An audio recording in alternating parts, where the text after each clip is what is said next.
Man, I feel I don't know, man. I feel like I'm on vacation as far as starting this show. Right, exactly. I'm like, I don't know what to do. I'm My dog ain't had to do nothing. dog, I'm just sitting here. Like, yeah, I'm here with everybody else. You gotta tell me when we live All too. right, we live. We live. We It's a live? little different. It's a little different. It All is a little right. different. I can't find this, but that's all right. I don't need to find this. I'm here. Bro, it's not popping up. Nah. But listen, it's my first day driving this Jones, so don't take my word for it. It's I'm hoping it's popping up. Damn. I don't So, see it, but it's all right.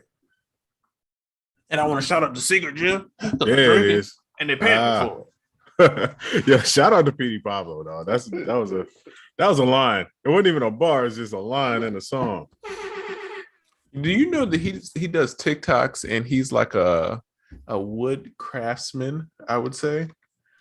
I didn't know either one of them things, but that second thing does not surprise me. I don't know what the term for it, but he's a guy who creates things out of woodworker. Wood. Yes, he's one of those guys, and he makes TikToks. So yeah, different discoveries seeing that. But shout out to Petey Pablo. Yeah, that's a fact. I'm not surprised though. Petey Pablo seemed like one of the people that would have like a odd craft that you just didn't know about. Right. Yeah. Shout out to Petey Pablo, man. So anyway, how was your week, man? Hectic, bro. It was hectic. Everybody got sick except for me. I was the only one that didn't catch no kind of cold. Had to do all the COVID testing. Everybody was Gucci with that. And yeah. Young busy. So I was young busy, no works beats. That's facts. I mean? Shout out to that's what you were. Shout out to young busy. Hey man, where I'm at, they call that diplomatic immunity. But yeah, so that's what I was doing, dog. I did absolutely no work this week, none. I just been daddy daycare and trying to hold on. Hey man, it's all good. It's all good. I've been in there. It's been a cool week. I've been working, actually getting in there. So I got a question to you though, because I posted this question on the timeline this morning. Mm-hmm. What album had the best intro song? Ooh. Yeah, there's a twister for you.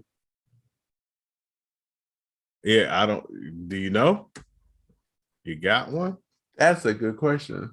I feel like I have a better answer. My default answer just keeps going to that Meek Mill intro just because it's recent and I know it's a great intro. And it's a popular intro. Yeah, but I know it's a better answer. And I'm mad at myself that I can't think of what it is. But I know it's a better answer. Don't feel bad. I posted the question and I still don't have that. Actually, I'm lying. Off the top, Nas, Illmatic, which the first song was New York State of Mind, and that was a perfect intro for what you were getting. And not only was it an intro to a classic album, it was the debut intro, and it was the intro to who Nas was. So that was like your intro to Nas. Right. So yeah, see, I got some Nas love going on. a smidget, as they say. Yeah. But that's it. So Winzo says, walking the Carter 2. Damn, there's so many, dog. I gotta go back and refresh. Yeah. I can't, I gotta refresh on that one. Oh, yeah, it's so many. DJ Wiseman, what up? So DJ Wiseman, I'm gonna ask you because we're talking about what I think you might even answer this on the feed. What album had the best intro song? I definitely just by default went Nas, New York State of Mind. But that, even though that was like a random go-to answer, the more I think about it, that was a really good answer. Yeah, I'm not mad at that one. Yeah. Not mad at that one. Yeah, so pardon me while I pat myself on the back for that one. Yo, I know this is super random, dog, but I know as a kid, I was so amazed by this record. You remember the song by Outkast called Speaker Box? And the beat was like, it changed like 5 times. It was like the intro, I feel like. Right. Yeah. I know it again, that's not my answer. I feel like it's a better one. But that intro used to, as a kid, I was like, bro, they snapped, dog. They used to go crazy on that joint. They did. That was on the double joint. Yeah. I'm not gonna lie, man. That was like the death of me hearing Andre 3000 rap on a regular basis. That was like pretty much it. Oh yeah, it was a rap after that. Yeah, so that was a bittersweet album for me, bro. I miss young Andre, bro. Oh, man, hopefully, we get to see him walk around Atlanta with a flute, chilling. That's all I want at this point. I feel like Maybe it's good luck. Him or Fabo, if you see them in Atlanta, you're gonna be blessed. Like your day is gonna be great. You're gonna randomly find money or something. I just want to pull up and see Andre 3000 like selling cotton candy outside the trap Mhm. museum or something like that. No, I'm so mad. I feel like I've said this before, but I seen him at Doppler one day. It's crazy. The girl who I was with, I had a session with. Her name was at the time was Alja. You know Alja, don't you? Yeah, yeah, yeah, Yeah, but now she's Chameleon, super popping like rapper. She had that like the twerk for me song, all that. yeah, And me and her had a session that day, and we were sitting outside of Doppler, and Andre was there, and he was like about to get in the Uber or like the SUV joint, yeah, and she ran and got a picture, and I didn't want to get the picture because as a guy, it's already a weird like you got to be careful how you ask for the picture. And then he was already yeah. he was like mid leaving, and you could tell he was trying to hurry up, and I didn't ask for it, and I regretted that. I should have did it. Dog, what is it about dude? Well, I guess some dudes. I happen to be Mm. one of those dudes too. What is it about us that makes us not want to ask for pictures? Because keep it funky. It's been Mm. plenty of times we want the picture. I ain't gonna say it and act Oh like yeah. I'm too good to be a fan and want the picture. But what is it about our mentality that keeps us from like really asking for that picture? I think because now it's so common that everybody wants that clout, and so I think when you respect it and like what it is, it's like what I mean. When you respect, like, all right, man, I know this dude got a life. He trying to figure it out. He trying to move. I don't want to be a bother because I know what Not saying it's the same, but I've seen what it's like on that perspective. So it's like I try not to bother people in that same, you know, in that Yeah. same light. But I'm mad. Dog. That happened with him and Will Smith. Is the two times I didn't ask for the picture when I should have. And I ain't gonna lie, that second one crazy. Diego did it. Diego, that same day, Diego snuck and said he was going to the bathroom, bro. Took the picture, bro. I was so mad at him, bro. I was like, you mother. I think it might be just a ego thing. I don't know. Mm. I feel crazy. Well, with me too, especially like if it's somebody that's like if I'm working in the studio, might not necessarily be with them, but we could be in the same building. I kind of have this thing where I'm like, all right, I got to feel like I deserve to be here. Like I feel like I deserve to be here, and then immediately when I'm like, yo, let's take a flick, that kind of like in my mind like demotes me Right. It's got just to a be a little cool bit. way of how it comes about. Like if it's a moment, then I feel like it's cool, but I don't want to be the guy forcing the moment. Yeah. Well, my days too of like always being around somebody like to take a picture with, that was right before it became cool to take a picture everywhere with everybody. Yeah, So I just yeah. came up like, first of all, dudes ain't take pictures. Like you don't Mm. take pictures. You definitely ain't like putting it on nothing. So Right. like, yeah, people were reluctant. The only person I got a regular picture with, I was like, yo, you want to take this flick, was Swiss at a session. Mm. And that's it. And I Right. still got that picture to this day. But in that session, it was Swiss, it was Tim, it was Jay, it was Beyonce, Trey Songz was there, Rick Rubin was there. It was so many people to Mm. take a picture with. And I could barely bring myself to ask Swiss for that one picture. And that's only because he had just used one of my samples like 5 minutes before that to make a Right. beat. So That's crazy. I don't know, man. We gotta get better with that, bro. It's weird how the times have changed though, because like so I was working at the studio, so it had to be 2008, 2009, right? So I was super young. I was like the youngest person in the studio. And I was at that time, bro. I don't know why I stopped, but I was vlogging all the time, right? That was like the thing I did. I would like carry this random camera around and I would like videotape being in the studio and I would get like decent amount of views, but it was like decent for like Right. just Back then. me doing random stuff. And I remember people would hit me like, "Oh, you have to take the song out because the demo's playing in the back." Oh Like shit, people were that's so right. secretive about like hearing demos and leaks and like it was That's such a right. thing that I think that's part of the reason why I slowed down doing it is because nobody wanted their music to be previewed in these videos to where now it's like, no, that's all people do is like, yo, I'm gonna make a song, preview this Facts though. and see what people think about it. Facts. So And it's Wenzel, oh oh, go go ahead. ahead. No, go ahead. I was gonna say Wenzel said it's tricky to ask for pictures in the ATL area. It kind of is. And DJ Wiseman said he would feel weird. asking for pictures too. Mm-hmm. So I would work with people and not take pictures with them. You know my finesse for a second, bro. How I got hella pictures off. How?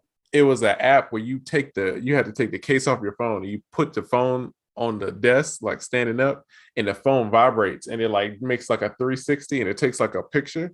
Oh shit. So I would be in these big sessions and I would just be showing people. So everybody would pose.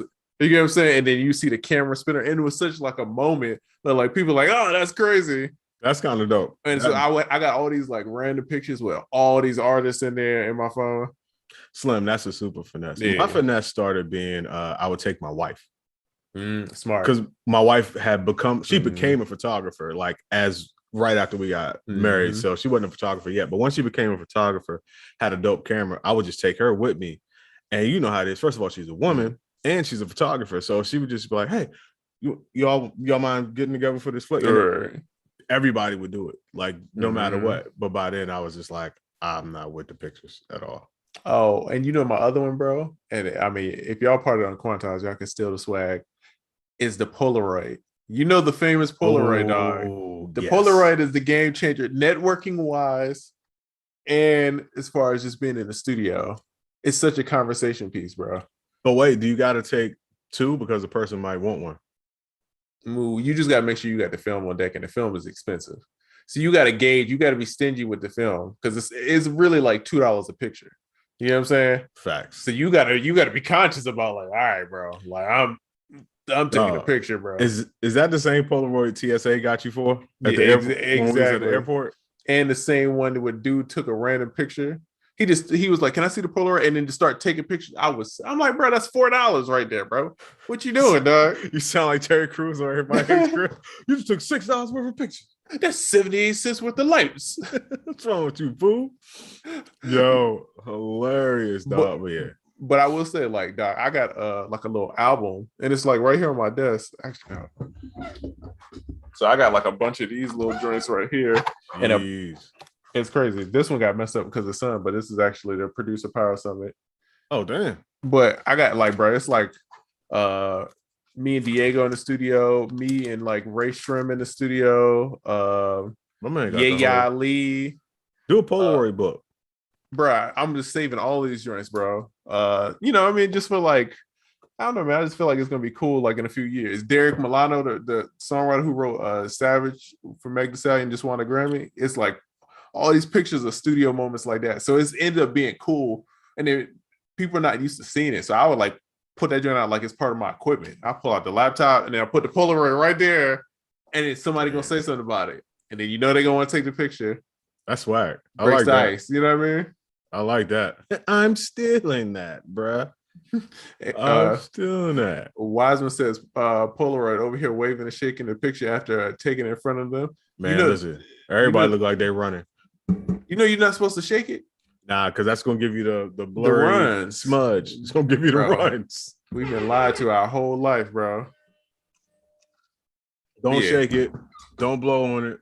Someone go be great with the Polaroid. I want to be out in the studio and see somebody else with the Polaroid, and I'm like, I know what you did. I know what you're doing. Hey, Slim, you know where they got it from. Yeah. You know where they got it from. So wait, I had a question for you. I feel weird not being on Instagram, so it's not really a chat in here. Right. So all my questions are just gonna be to you until we get this YouTube together. Wait, I had two questions. You're not really the guy for this question. I'll preface it with that. No, actually, I want to know. Okay, when it comes to playing drums live, do you prefer pads or keys? Yo, I'm a keyboard guy. But I think a lot of it is like, what do you start with, right? And right. I've always had like keyboards consistently, but not always the pads. So I feel like I got the keyboard stuff, the pad stuff later in life. So it's kind of like, yeah, it's cool, but it's not like I'm dependent on it. So if I feel like if I learned on the pads, then I'm going to be like, that's going to be my go-to. But the keyboard is just, I'm always comfortable playing drums in there. Dog, battery 3? Damn. Oh, you couldn't tell me nothing, dog. Man, so that's good. And by the way, if you are in here, please put if you are more comfortable playing drum or you prefer playing drums on pads than keys.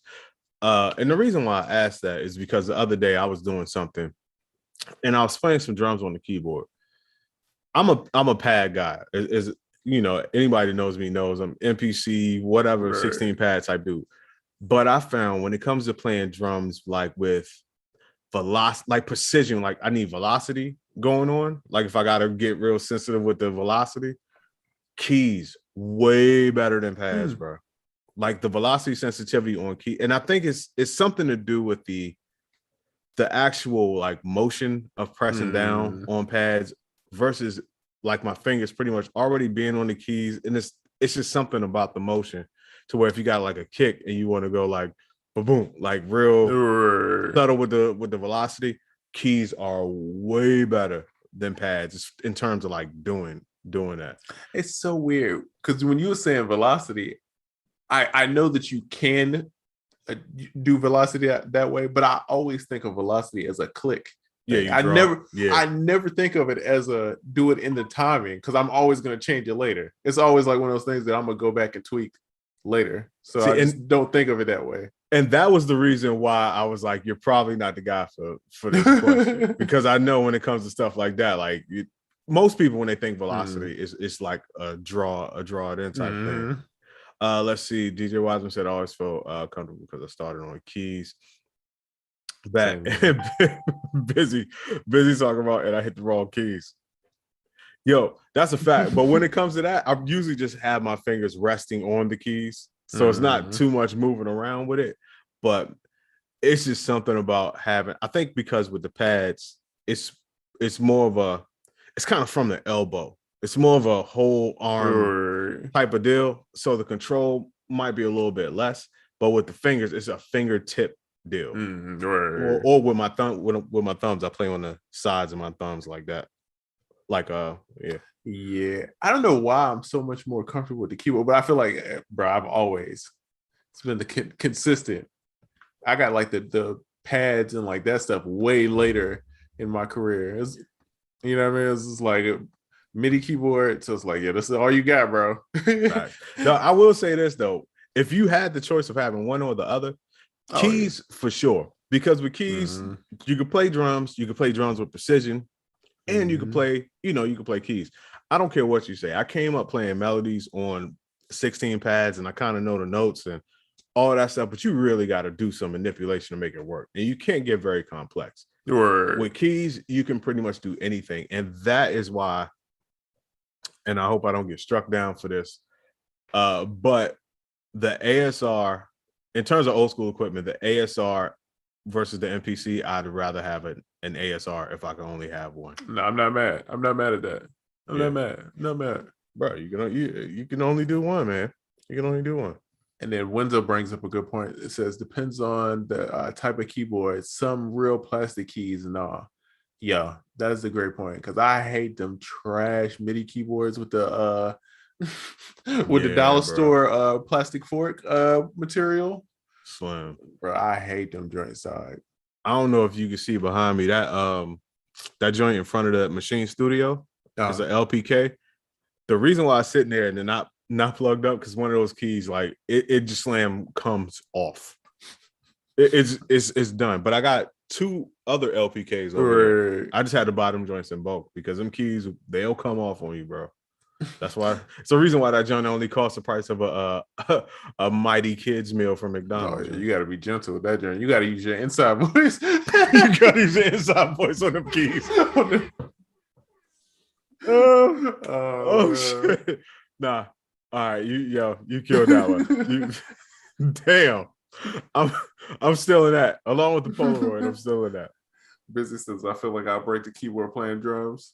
Yeah, I'll be aggressive, dog. I do be seeing the pad guys are be mad aggressive. Yeah, I'm aggressive. So yeah, with the keys, you gotta be. It's like dapping up your homeboy versus handling your newborn. You're gonna have more precision with the second one. But yeah, man, pad dudes, we are savages. I like to think I'm ambidextrous at this point. Dog, I seen a dude jam his finger on the pads. That's when you know it's serious when you get the You get the drum related injuries. Like, how you hyperextend your middle finger? Facts. Like, why your index finger bent back like that? What's wrong with you, dog? How do you explain that to somebody? Like, yeah, so what happened? How'd you hurt your finger? Like, yeah, so it was like an 8-bar loop, right? And I was thinking, like, I was going for a triplet, and then I forgot to hit the note repeat, and then it just,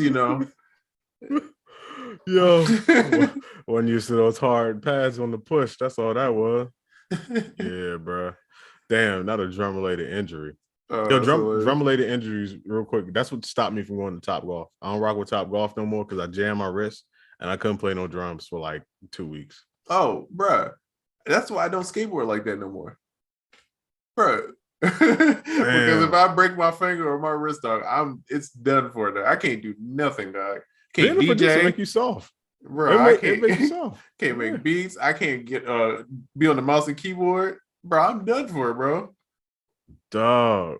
Yeah, dog. So that's why I don't skateboard like that no more. Yeah, it's over with, bro. It's over with.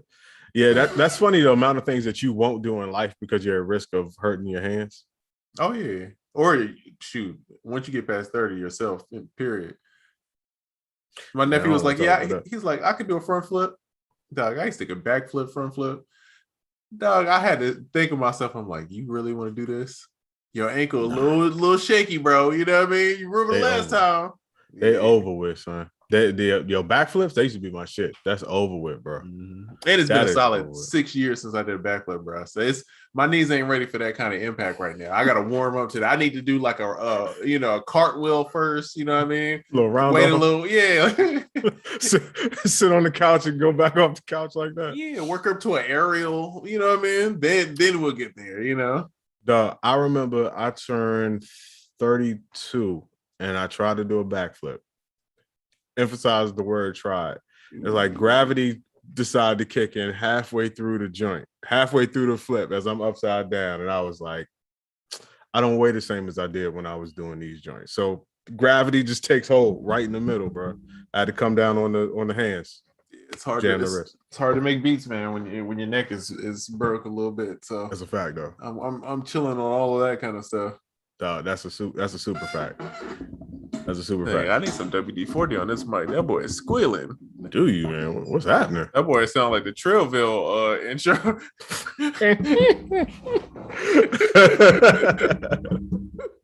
Man. Oh, you killing it. You killing it right now. Hold on. I have more I'm not tipsy at all today. No, not at all. All right, so let's talk about some shit that I know we are both guilty of. That's right. I'm off the top. I'm just throwing us both out there. Oh gosh.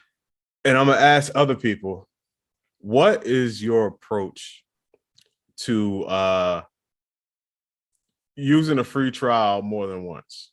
Ooh. Yeah. Ooh. Yeah. Okay. I got some gems on here. No, you lit up like a Christmas tree when I said you want to talk now? We can talk now. So I'll start it off light. 10-minute mail. Oh, bro. We here, bro. 10-minute mail. In case y'all don't know what 10-minute mail is, it's a temporary email address that you get, or they give you. You just go to 10minutemail.com. They give you a temporary email address. You put that in your free trial, whatever. They send you whatever it is. You got that email address for 10 minutes. You could fill out whatever it is you got to do, and everything works just like a normal email. That's a fact. For 10 minutes. Yeah, for 10 minutes, you got a regular email. And then when the trial's over, 10-minute mail again. Bro.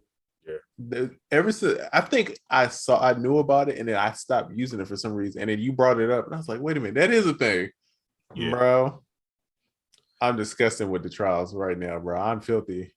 Bro, I'm sure they numbers is off, bro. Cause way off. Way off. It's some joints that both of us, we was just killing them at the same time. Oh, bro, they changed their business model because I'm like, bro, I'm about to I'm sure I'm about to free trial this joint up. That's a fact. And trial again. That one company, I believe they changed their business model solely on how hard we hit them that week. Oh, that 1 week, me and you. I was getting like 5 email addresses a day. Oh yeah. Yeah. Racking. Oh yeah, it was going crazy. Yeah, racking. I don't know if anybody in the chat said anything about it or has any other ways, but that's what it is. Tell everybody who be trialing it up, say. That's a fact, bro.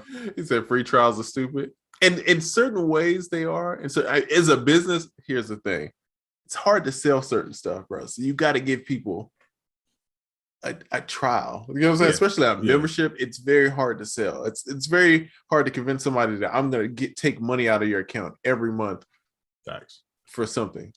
Right. So that's why people give trials and test drives and all this stuff. You know what I'm saying? I think people trials are good. I think people's trial lengths be off though. I was talking to somebody yesterday and I'm like, to me, the perfect trial length is like you give them the trial, then you give the person enough information to be hyped to start like actually taking action or implementing whatever it is that you use. And just as they get good at it and like, all right, I need this, that's when the trial should cut off. Some people's trials are just too long.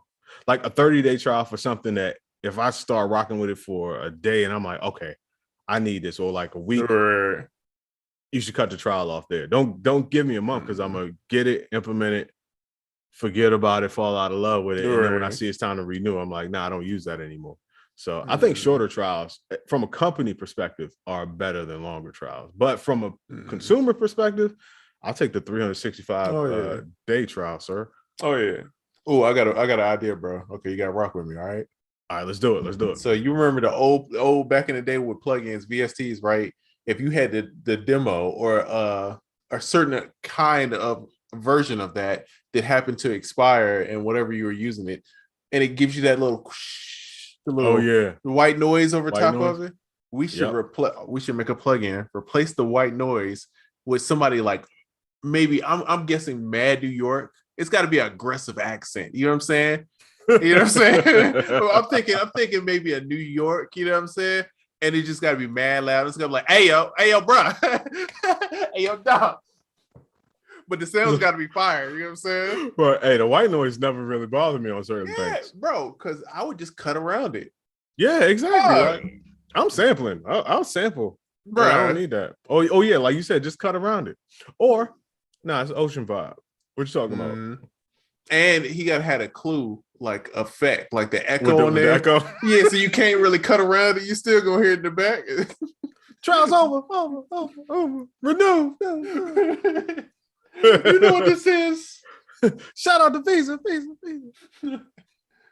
Yeah, no, that reminds me, dog. So my daughter loves Kids Bop. Right. And bro, they don't understand the concept of delays for some reason. And so they like Pimp C it. It's like, you a fairy. Oh, they do the DIY delays. I'll be like, come on, bro. Y'all gotta do better, bro. All this money y'all making. And y'all ain't got no delay in sight, bro. They hit him with the Al Bundy. Today. Al Bundy. Man. That joint had me so weak, dog. And I was trying to explain to my girl, like, wow, I was laughing so hard. And then, trying to explain delay and echo and, By the way, the You a Fairy DIY delay, for some reason, me and my wife do that all the time. Bro, that's like my go-to joint, dog. I say it randomly. You ain't a pimp, you a fairy. Moments of silence will be punctuated with that. My wife will say it, or I'll say it just out of nowhere. Oh, man. Hilarious, dog. You a fairy. No, I was trying to get my daughter to be a fairy for Halloween, last Halloween, and I just kept saying that all day. I was like, please stop. Like, no. R.I.P. Pimp C, the legacy lives on. Use a fairy. Oh, okay. Wait. So yeah, that was a wild question though, because I don't know what made me think of that. Like, how do you approach multiple free trials? Like, not even do you do multiple free trials? I know you do, and if you don't, it's only because you don't know how. Yeah. And now you know. Mm-hmm. Yeah, bro. All right. Unless we drop something, then I need that real email. That's a fact. Yeah. Please, no fake emails. Please help us. Please, we taught you the way. Help. But you do know we use Klaviyo. Klaviyo's good with sniffing out fake emails. Did you know? Oh yeah. They be on it. That joint will get rid of that joint, like suspect email. I'm like, damn. That joint, man, you sus, bro. My email provider told me you was such a hell. You heard what Clevio said about you? Right. They didn't read this, cuz. You remember when the Wayans brothers, he'd be like, you talking about what Tony said? Tony, he lied. No, Tony lied. Damn, hold on, son. I can't find it right. Shit. I can't find the right button. Man. Oh shit. Okay. Wait. Yeah, I'm going off like no sleep. So y'all can tell I'm wilding today. Well, listen, having a minimal chat, I'm not gonna lie, this is just turned into like a regular conversation that we would have on the phone. I ain't gonna front, bro. I like the calmness of not having all this wild Instagram. I mean, I'm sure this chat is gonna eventually turn into that. Yeah, but I'm not mad at this at all, bro. It's less for me to focus on. I feel like I'd be like looking everywhere when we do it the other way. This is just I'm just kind of like here. But I'm not gonna lie. I did have some stuff. I'm like, all right, this is kind of like, it's not serious, but it's kind of serious. I'm like, yeah, this chat is not conducive to that type of stuff at all. At all. We got the homies in here and shit. Yeah, this mad laughing emojis and all that. But I did promise, because all right. So plus we're gonna need some type of clips from this show. Yeah, true. But what you do remember last week I was talking about we were talking about producer elevator pitches, right? Correct. So before we knew we were gonna be on YouTube, I was like, people come back this week, have your elevator pitch ready. I wasn't expecting too many people to actually have an elevator pitch ready. And then I thought, I'm like, well, what if people don't know how to develop an elevator pitch, right? So I said this week I was going to show people how to make the perfect elevator pitch as a music producer. Oh, that's fair. And look at me. No. So that boy doing some homework. Yeah. So I actually put together a little something. So I'm gonna run through it real quick for the homies that are here. And it's what is it? 5? It's only 4 or 5 steps to doing this. And it's really simple. So remember, your elevator pitch should be no more than 30 to 60 seconds. And an elevator pitch, just to recap, is you basically telling people about you and in a nutshell, why they should do any type of business with you, because you usually use elevator pitches in networking types of situations, right? Right. So the first joint, the first part of your elevator pitch, and if you just do each of these as like a couple of sentences a piece, you'll have the perfect elevator pitch, and it shouldn't be more than 30 to 45 seconds. So the first thing you want to do, obviously, identify yourself and who you help. That's key. Identifying yourself, I'm such and such, you know how to do that, and who you help or who you serve. So I got you. You know, you can kind of put your own spices on it, but as a producer, just off the top, you serve artists who blah, blah, blah, blah, blah. Right. You know what I mean? So I'm DJ Wiseman, a music producer who helps who helps artists stay inspired and create their story. Blah, blah, blah, blah. Yep, exactly. Okay. So yeah, the first part, identify who you are and who you help. That's your first 1, 2, maybe 3 sentences. Your second couple of sentences is tell the person your why you do it. So for instance, it would be, so for me personally, I provide tools and knowledge to producers because these are things that I wish I had access to when I had started. That's my why. You know what I mean? So it's real simple, and you can sit down and think about your why. So far we got identify yourself and who you help, tell the people your why, and then then the third thing is tell them what makes you special or what makes you different. Now, this is your chance to actually brag. I was going to say something so stupid. I was going to say because my mama said so. I'm on one today, bro. I'm on one today. Like, what makes you special? Because my mama said so. All right, I'm sorry. I'm a nigga 4 touchdowns in 1 football game in high school. That's what make you special, punk.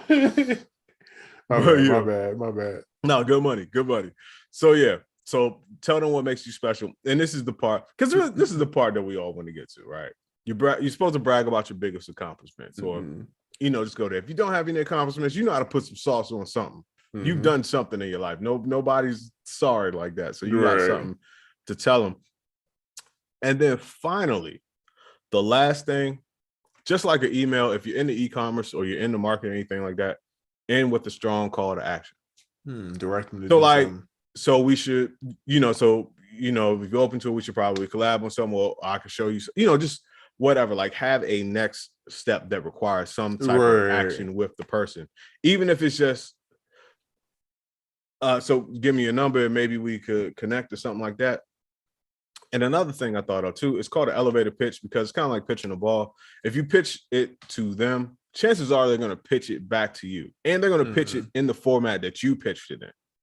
And if you're short and concise and you hit this point, they're more than likely going to do the same thing, and then you don't have to listen to somebody ramble on about themselves for 20 minutes. Right.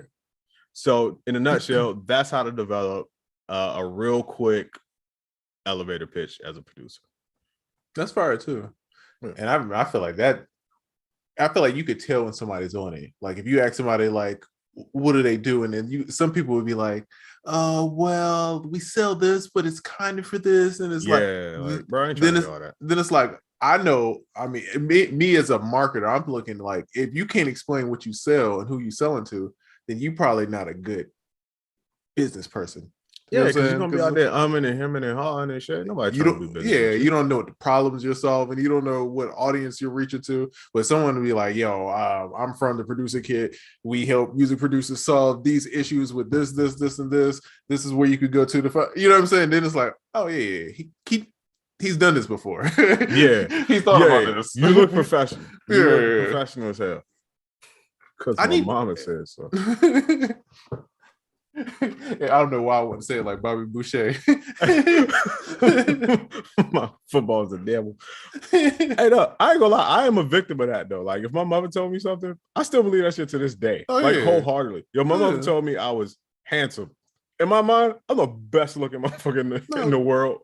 Told me I was smart. In my mind, I am super smart. And she also told me I could do anything in the world I wanted to do.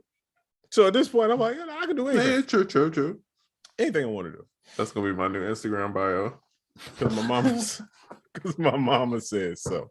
Yo, let me ask you this: how do you feel about putting your credits and like your stuff in like your bio? It's cool. I think it's necessary. I think it's necessary. It's more like a giving people a reason to read on. However, well, yeah, it's just credible. It's just credibility. Yeah, it's another one of those things that I don't like necessarily doing, but I understand why it's necessary. Okay, I got a theory. Why don't you like doing it? Because I feel like it's almost bragging. Bow. Hold up. Stop right there. Yeah. That is exactly what I was gonna say. I feel like I'm trying to I feel like it's a low key like flex.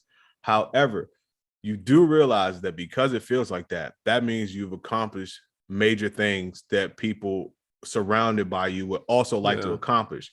Hence, more of a reason why you should put that in your bio and have those same people listen to you, because they now know that you know what you're talking about. You've been where they want to go. That's very true. That's my theory, just off the top. But I feel the same way. Like, oh, did this, did that. And I'm like, that shouldn't matter. Like, you just want to put something like, cool guy, right, follow me or something like that. But in this day and age, you kind of got to do that. It's not like a flex, but it's just like, I'm so much more than that. You're right. And, whatever. I just got to get to that point where I could turn off, like, you see how some people could just turn off that like caring thing. I still care too much about content, about creative. I still think of content like on such a grand scale, and I think that's my issue. Like, I'm looking at like a movie instead of like low budget, like what Instagram is supposed to be. Yeah, and documentation versus creation. Yeah, and it's just I have to wrap my mind around making it that way. But it's just like the way my brain works is like artsy, avant-garde, rule of thirds. You know what I mean? Yeah. Cinematic, put the bars on it. I could dig it. That's kind of why stop doing like just be making videos or just content in general, like personal content. I noticed you don't do it anymore. I don't do it anymore.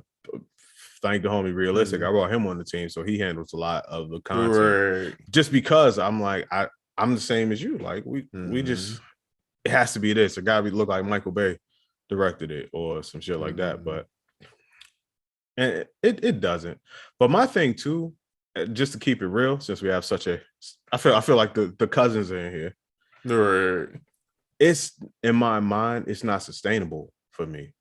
No, Because that's I'm real. like, if I do 3 beat making videos this week, let's just say I'm just, just recording a regular joint and then they go ham. Right. Well, shit, now I'm stuck.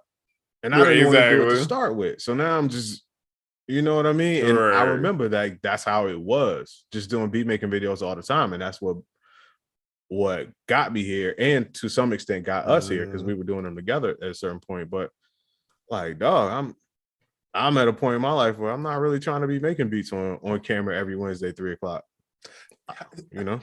What I'm about to say, I don't want this to be taken wrong like a bad thing, right? So I got to be careful how I say it. Yeah, fucking nobody's here. But like, I look at beat making videos how I looked at band in high school, right? Like I could have went and played all these colleges. I had scholarships, right? I could have went and played in band. But once you do band, kind of what's next? You know what I'm saying? It's only going to be a certain amount of people who go to them. I don't know, ask for real. You know what I'm saying? But it's either you go and you do something else in like music, or in band wise, you go play for like a sports team band, or you become like a music. But in that band realm, it's a certain ceiling that you reach. You get what I'm saying? After you go to college, it's like it just kind of fizzles out.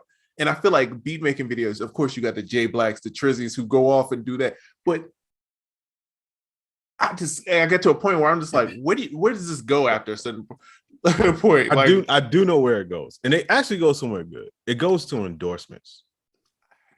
I get it. I'm just saying. I'm just thinking. I guess more for me is like, do I focus on this over here and I know where this leads, or do I keep focusing on these things over here and I know where this leads? So I'm not saying it's bad. I don't want. That's why I was like trying to be careful. I don't want to make it seem like beat making videos are terrible. Right. It's just like I don't know, man. It was a lot. It's specifically with the beat making videos, just because I feel like it's eventually it's going to get stale. It's like you only can reinvent it so many times, and then it's going to start getting weird. And it's just, you know what else too? You damn, I'm getting like you. Like, how do I say this? Damn, I'm trying not to get us demonetized on YouTube. The only way I know how to say it contains like 2 cuss words. Maybe I can get them off real quick without us being demonetized. You don't want to be in a company of fuck niggas. You know what I'm saying? Like, so I mean, I felt they were necessary, so they can't really tax you. Well, no, we don't say. But that's the thing. Like, at a point, like it was beat making videos. I was early into it, and even the people that are like on top now, like Jay Black, Trizzy, like they killing the game. But then you see some people where it's like, oh, I'm gonna jump off the high dive real quick and hit the like it just looked corny as hell. So I'm kind of like, oh, you do this, and then you doing it, eating pie or whatever. Now I feel like I'm in a circus, and I'm just like a clown in the circus a little bit. Like, of course, you could rise to the top and be known as this as serious, and they might be something else, but it just became like not saturated, but just too many people started doing it like in a way that was like corny just to kind of get attention. It wasn't about the music, or it wasn't about them doing anything super creative or different in it. It's just like, how far can I go? I'm gonna jump in the pool and try to make a beat underwater. Hey, come on, look, bro. I'm standing on the fence making a beat. Like it's just like, all right, bro, I'm not gonna compete with you on that. That is like, it's just getting weird now. It got super corny. So I don't know. I don't know. Let's see. Busy says, true, content is a huge distraction from business growth. That's been my biggest struggle, bro. Yeah, because I know the content is important, and I know that it's necessary. But it's so much distraction in there, and you have to get that system perfect because it's so much time consumption and making. That's why I like what Busy does. I respect it, bro, because I know how much time, bro. For me to do one video that he does, it would take me forever, bro. And the It's fact not that he'll easy. do two or three videos a A day, day. every day is like wow to me. It's like, bro, how do you keep up with that? You know what I'm saying? So, I think I respect it. So that's why, Busy is the awesome finger drummer of videos. You know, you like, I could do that. And then you see somebody doing it for real. You're like, no, I can't do that. Yeah. That's Busy. He's the NBA player, the YMCA playing hoops. Facts though. Yeah, it's like it's a clear difference. I see the difference. All right, yeah, I understand now. Home. Yeah, definitely going home. Yeah, I do not check beat making. Yeah, man. Let's see. Even Ty Lopez has maxed out his socials at 100 million now. He's doing business mergers and acquisitions offline. That's crazy. He has been mighty quiet, bro. Yeah. I thought about that. I was trying to channel Ty Lopez with the new joint that we into. I was trying to channel some Ty Lopez, and I thought about it. I was like, where is Ty Lopez anyway? Oh, yeah. Hey man, sometimes you just calm down a little bit. I can't wait till I get so like to that point in my life where I'm like so rich where I like disappear and I'm just like been in the gym all day. Your boy, like, what's the dude, Gene whatever? He chilled out too. Black dude. Gene. Billy Jean. Yeah, Billy Jean. They all kind of. Yeah, they chilled out a little bit. Yeah, Grant Cardone not even like popping up racistly somewhere. I'm sure the time was coming though. Yeah. I guess. Back. I guess. What is chat talking about? Oh, let's see. Can't wait till next Friday. I'm definitely purchasing a new course. Oh, snap. Okay, we can read some more stuff in here. I'm happy y'all are here, man. This is a small community, but I think I'm on to something. But anyway, let's read some more joints. Let's see. Oh, somebody else asking about the what's the new course? Man. Okay, we about to get into that in a minute. I just want to make sure we get through all these comments because the handful of people that are here, y'all what I call the first cousins. You know, y'all cool. Like when the cookout over, if y'all want to like stay over, y'all can stay over. Hey, you know, we got the good alcohol in the back. You know what I mean? We just put out the regular for everybody else. We got the pure white Henny, the one we got off the trip on the vacation. We got it's over there. You know what I mean? Don't drink what they drinking over here. Don't drink that. We got you. Yeah. Don't hit none of that Reggie either. We got the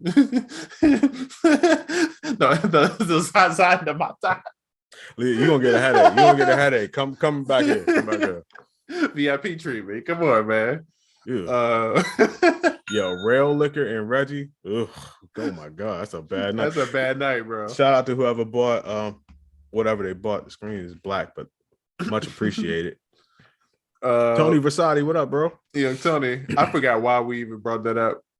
But I do have a comment if you Yeah. Okay. So DJ Wiseman says, should it just be the showcase of talent? So okay. My guess, right, as a person who has studied content, keeps trying to jump in content, has been inconsistent with content, but I grew up watching content and I feel like I know a lot about it. I feel like the best way is to go about doing stuff that you already do. That's why I feel like tutorials don't work for me. And that's why beat making videos, it was just weird because it's like, I'm not always doing that kind of stuff.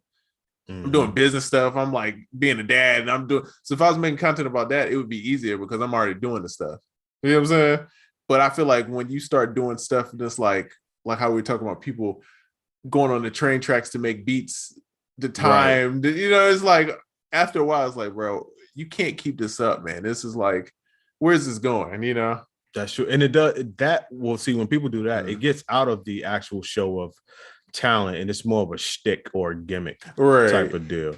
And that's when that's what made me separate away from it. But also, like I said, I don't have a 9-to-5. Nothing wrong with 9-to-5s. And one of the biggest reasons why I had such a problem with working a 9-to-5 was because that was somebody telling me when I have to do something. Bro, outside of this podcast, and I do this podcast because I just simply love doing this podcast. I get to kick it with you. I get to talk to the first cousins and all that.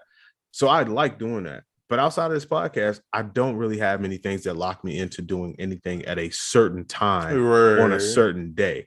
And when it comes to stuff like that, even though you can batch it and all that, you still got to set aside the days to batch it. And like you said, I'm not really making that many beats. Like back when I was doing beat making videos, I was making beats every day. But now it's more business. It's more like bringing on people to help run the business and all that. So yeah. So Thursday between 1 and 8 p.m. making beat making videos, that sounds trash to me. Oh yeah. To me, Yeah. not that making beat making videos is trash. Let's, like you said, let's get that correct. Yeah, I don't want people to think that no. It's awesome, and I got on from that. Same. But just same, yeah. So, but just now, like in my life is set up, it's not really about that. And it's funny because, like, if you take Trizzy for example, Trizzy made it like the video that everybody knows him for is off of him sitting in a car making a beat. It's the simplest, truest, super like organic. This is me. I'm vibing, and this is my Tuesday, right? And that's why I feel like it worked. It isn't some scripted, we're gonna go here, we're gonna stage it, we're gonna do this. And that's the parts where I don't like, bro. I don't like that part of the game, bro. I want it to be natural and I want it to be cool. I want it to be a vibe. And it just got to a point where I felt like I couldn't keep that up, man. Facts. And like DJ Wiseman was talking about, like that is the show of talent. Right. When you see somebody just like naturally just rocking out in a relaxed environment, like they just really doing their thing, that's a show of talent. Right. If you hit the snare and you toss it to empty to your man, and he catch it and hit the kick and he throw it to somebody else, I'm like, that's entertaining. But I feel like now I feel like I'm watching a fictional type of game instead of just seeing somebody who's talented do what they do. One day I'm gonna go full wrestler though. I'm gonna figure out a character and I'm gonna just like have I'm gonna go full WWE. So just know, what I mean, if y'all see me with a Wolfpack NWO joint, I'm playing a character, what I mean? Just roll with it. Just pretend, what I mean? I'm here for it, Slim. Yeah. I'm here for it. I'm gonna wear giant the marshmallow's taken. So what can I wear? Just like a cylinder. Yeah, well, I had something, but it's terrible. I already know it's gonna be terrible. I'm not gonna say it. I already know it's gonna be terrible. So let's not do that one. Damn you, YouTube. Damn. Wait, I had I said I was gonna talk about the course before we get out of here, because I got a feeling this is gonna be a short show. I don't know, maybe depends on how we do it, but so listen, the new course is called The Art of Mastering. I'm not gonna hold you. It's super thorough. It teaches you every single thing you need to know to make a perfect master, to master a song or album perfectly. And that's cool. That's cool within itself. I'm not gonna lie. But as I started thinking more about it, that's not really the joint. What is the joint? Did you know? Okay. Did you know it takes about 20 minutes to master a song, right? So if someone gives you a project, a short EP, let's say 4 songs, I don't know, what's that, $150, right? Producers are always going to asking and talking about additional streams of income, right? You see where I'm going with this? So I'm like, hey man, if you could get the skills to do something that will cost you that will net you $150 an hour potentially, or $50 per 20 minutes, however you want to slice it up.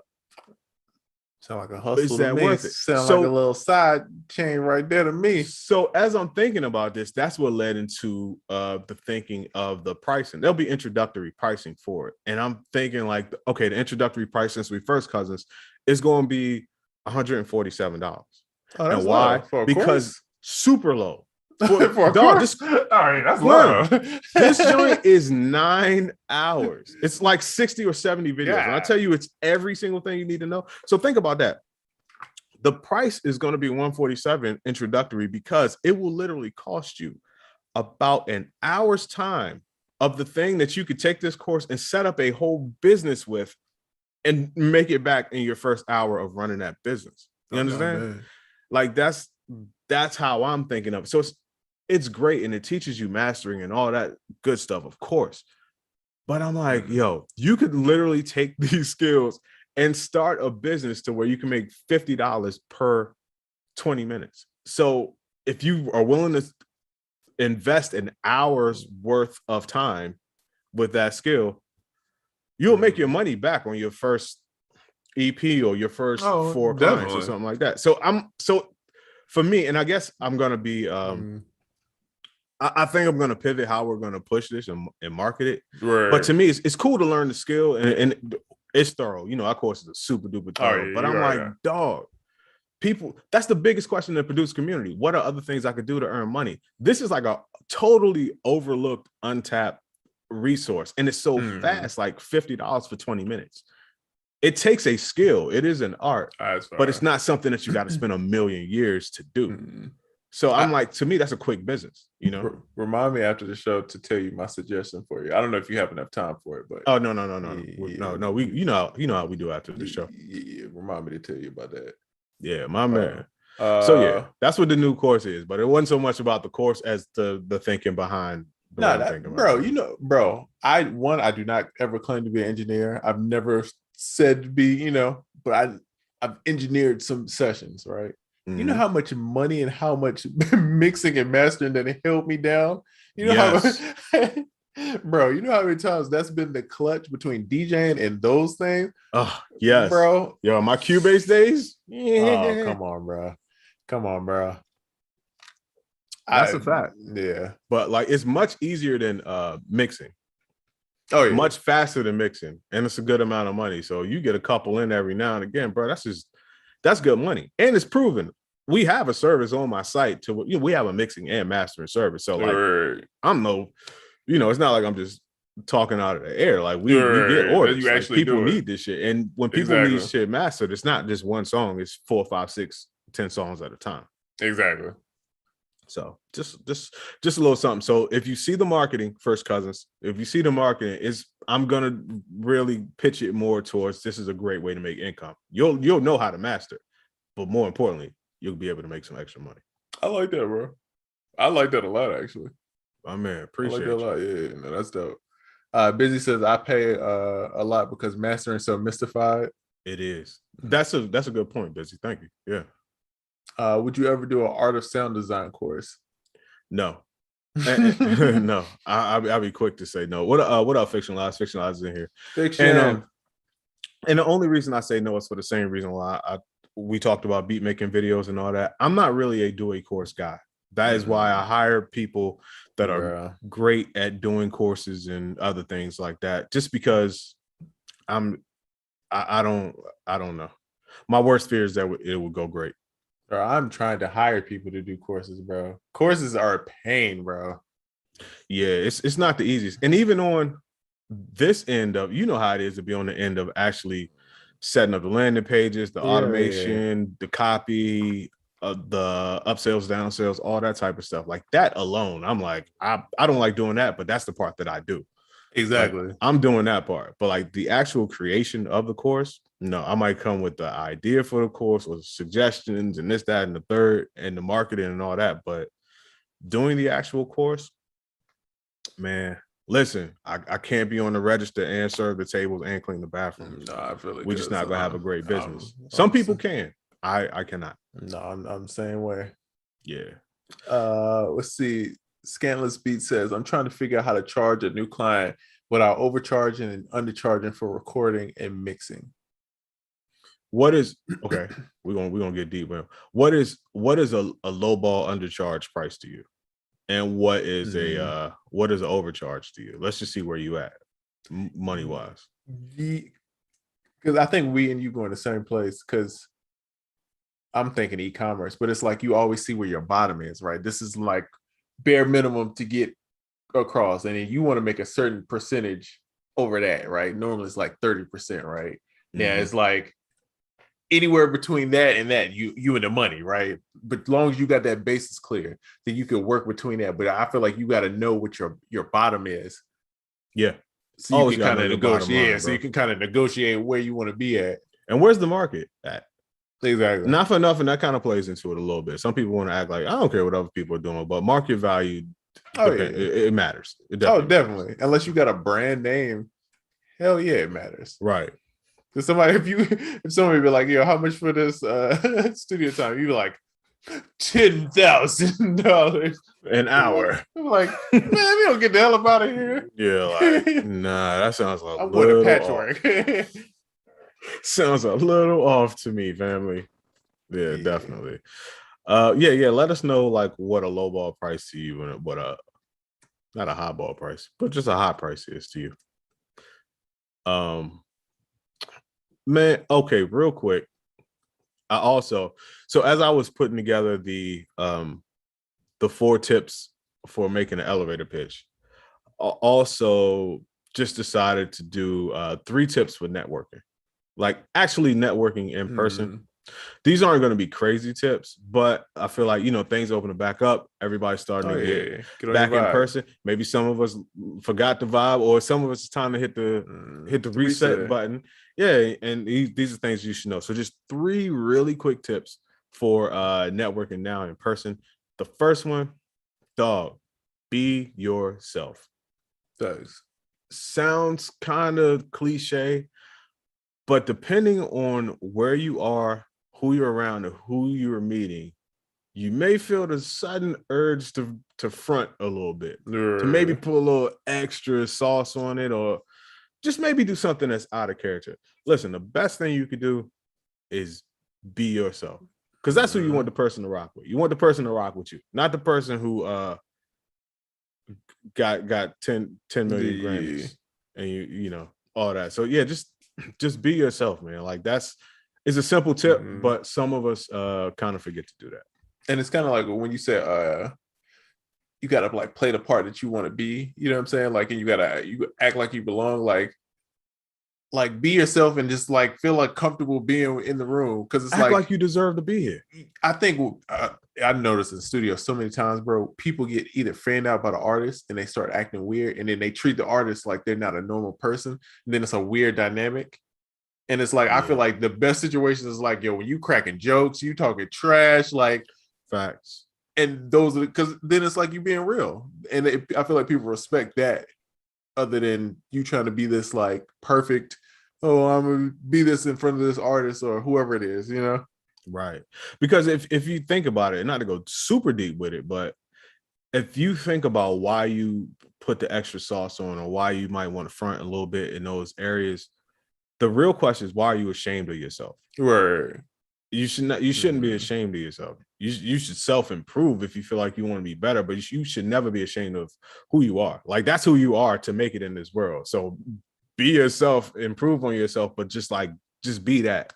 And that way, people are rocking with you for real.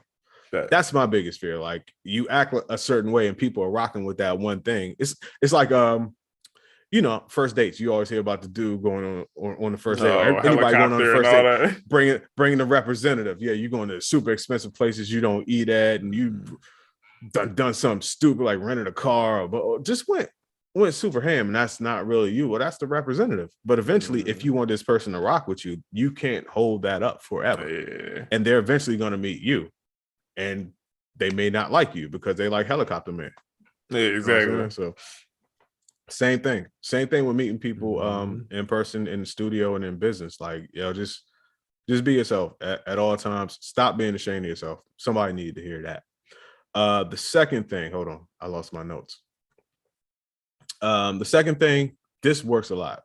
If you have the opportunity, always ask about the other person first. So like, if you meet somebody, you're like, hey, blah, blah, blah, what's that?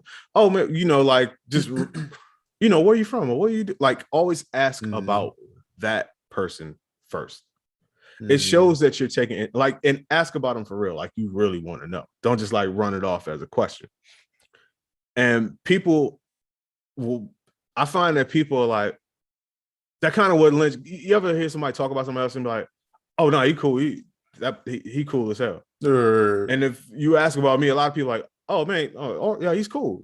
And a lot of that I attribute to the fact that I ask about people first when I meet them, like genuinely want to know about them. It makes people open up to you. And that also leads into the third thing. And the final thing, I only got 3 Oh, here. hold on. Before you say that, bro, Mhm. I'm pretty sure it's Tony Robbins. I learned this from him. The whole thing is one of us. I feel like it's personal power, right? I've done so many, they all blur together, You right? know, got But all the banana hands but videos. a lot of it is like talking about how you frame questions and how you ask stuff changes your outcome, right? So you could say, how do I do something, or how do I do something and enjoy it? Your outcome is gonna be different, right? And Nice. I try to take the same thing when I'm asking about people. So the same philosophy, like I try to know about what that person is going about, and I try to frame it in a way that's positive, right? And so it's like, yo, what's been going on? I'll ask people all the time, what exciting happened in your life today? Like, so it's like you have to tell me a positive thing. You know what I'm saying? Because that's how I frame the question. Put the word exciting in there. Yeah. So it's just like when I'm networking and I'm out, that's what I'm trying to do. Like, I want to know like what's exciting, what's fun, like, because that's what people are attracted to. People want to know, you know what I mean? So it's like, I don't know. I just feel like it helps. I don't know if it's and it one of changes those. the mood of the conversation as well. Yeah, I don't want to be the serious guy. I want to come in there, make a couple jokes, laugh, joke. You know what I mean? Where we gonna keep in touch? Boom, boom, boom. Keep it pushing. Facts. Yeah. Gem on a gem right there. No. That's perfect. Well, and the third thing is like once you ask about the person first, so you ask a positive question, like Trisha just said. This is kind of a nuanced technique, but it works. As a person starts telling you about themselves, just tilt your head a little bit. It just shows a person that you're open. It shows a person that you're listening. And the main point is to listen with empathy and to listen with curiosity. Now, you may have to like be conscious of that, but me personally, I've been doing this for a minute. And when I ask somebody something about themselves, like I'm a curious person, I generally want to know. So like the head tilt is gonna come, or something's gonna come. I'm like, really? Like I get to, right? Like, yeah, I get because I'm like really like excited. Like, damn, I didn't know that. Like for real, like tell me more about that. But if you're not genuinely that person, or you're not genuinely in that mood, if you ask about somebody else yet, just kind of tilt your head a little bit. It opens the person up to tell you more, and it puts you in kind of a position you will be more empathetic, and you will be a bit more curious about people. So those are just 3 like bonus things I came across as I was making the elevator pitch joints. No, that's facts. And I got one more I could add is if you try to know something about somebody. So it's like, say if we're all in the room and we didn't know the person knew who you were, I would always kind of lead off with something that I knew about the person. Like, oh man, like when you did this video the other day, I love the content, bro. That is a lot of times if I meet people that I don't know, like actors or something like that, I'm like, oh yeah, love the content. And that's what it is. And I'm cool. You know what I'm saying? Because I feel like I'm showing my respect and I'm saying, hey, but then at the same time, I'm not being like groupie-ish. It's just like showing your respect. You know what I mean? And I feel like people appreciate their art being appreciated because that's what you do it for. So no, that's fine. Try to lead like that. I was also taught that like the more like not famous, well, the more famous or well known the person is, they may be specifically known for 1 or 2 or 3 things. If you bring up to them something that most people don't know about, it just puts you in a better light. Like for instance, me and you are not on the Mount Rushmore of whatever, but when someone comes up in public and like, yo, UnQuantized podcast, love the podcast, yo, that episode where y'all talked about such and such and such and such, or when Trisha said such and such, I'm like, oh damn, you really rock with the show. Like, you know what it is, right? Yeah, you quoting a question from a specific episode from maybe 2 years ago or something like that. That person could have just as easily gone into YouTube and just went to any video in the middle and found something. I ain't gonna front. I'm famous for doing that too. I've definitely, I'll be in an event, dog. I'm Googling a person. I'm on their Instagram. Like, is that the same person? Nah. They got the same outfit. All right, bet the same person. I'm reading through. We in the same, and I know that's thinking about it outside of networking. That sounds wild. Now that I'm thinking about saying that, I'm just like, you sit there staring at somebody like, oh, is that them? But if you think about it, like I'm studying to do well. So I'm gonna try hard, bro. I'm gonna try to do well at everything I do, man. So That's If dope. it's networking, I want to be the greatest at networking. Did you say they have on the same outfit? Oh, that's you. You Oh yeah, because you ever be unsure about somebody, then you gotta check their story. Like, oh yeah, same outfit, same outfit. I see what you did. You know what I mean? Facts though. What helps me out? Wedding rings. If people are married or just like tattoos or something like that, you might be unsure because like haircuts change. Yeah. Hell, man, I'm not gonna lie, no disrespect to my females, but you can look like a totally different person whenever you want to. Like, oh yeah, you don't look nothing like that like you did last year, but you still got the same lip ring or the same, you know, something like that. So you're right. Identifying marks or markers really do help. Sandman said the episode with B Cox was legendary. Man, I gotta hit my dog up, man. I talked to Cliff again today. I gotta hit B up, man. Shout out to Cliff, man. I think B is in LA. Yeah, I told you I talked to B like a week ago. He was in LA, actually. No, I ran into Bam at the Barber Shop.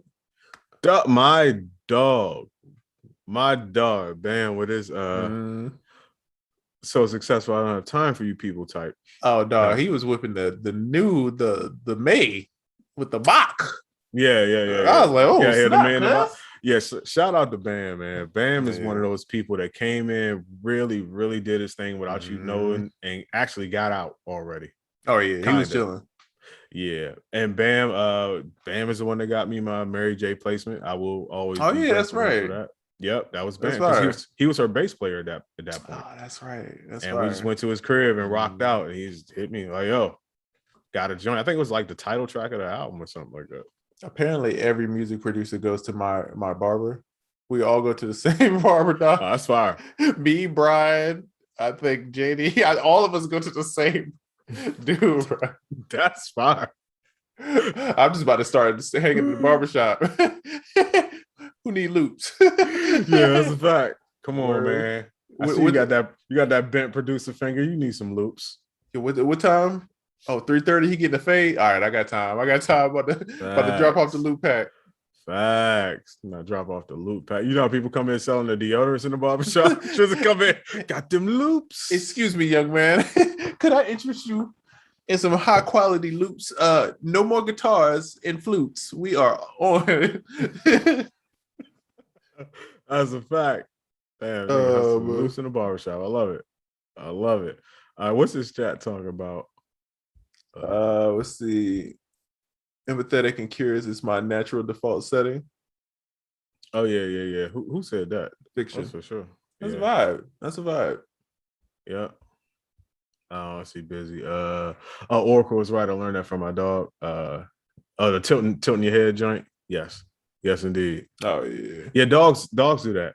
Subconsciously, I might have learned that from my dog. I don't have her anymore, but shout out to young Shug. From a puppy, shit. Right? I'm like, all right, you listening for sure. That's a good name for a dog too, Shug. Oh yeah. That was the homie. Shug. At 8 weeks, I was like, Shug. Yeah. Let's see.